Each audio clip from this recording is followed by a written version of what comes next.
The EV revolution is powered by both government action and private innovation. Governments offer tax credits, rebates, and are setting deadlines to phase out gas cars. They're funding public charging networks and pushing automakers to go electric. Meanwhile, tech companies and startups are racing to make EVs better, cheaper, and more accessible. Breakthroughs in batteries, motors, and software are happening at lightning speed. This public-private partnership creates a cycle.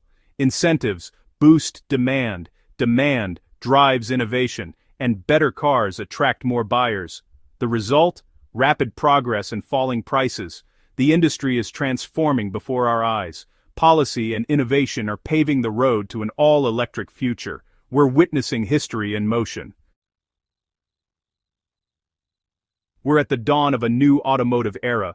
Electric cars offer cleaner air, lower costs, and a smarter way to drive. They're thrilling, high-tech, and easy to own. The challenges, like charging, are being solved faster than ever. The shift to electric is no longer a question of if, but when. We're keeping the freedom and fun of driving while ditching the pollution and high costs.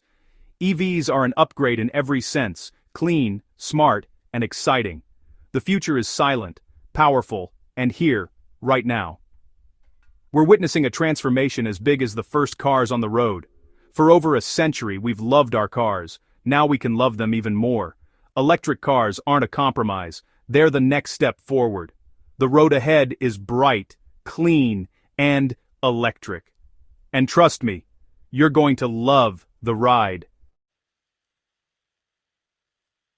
The electric future is bright, but there are real challenges to solve. Range anxiety, worrying about running out of battery, was a big issue with early EVs.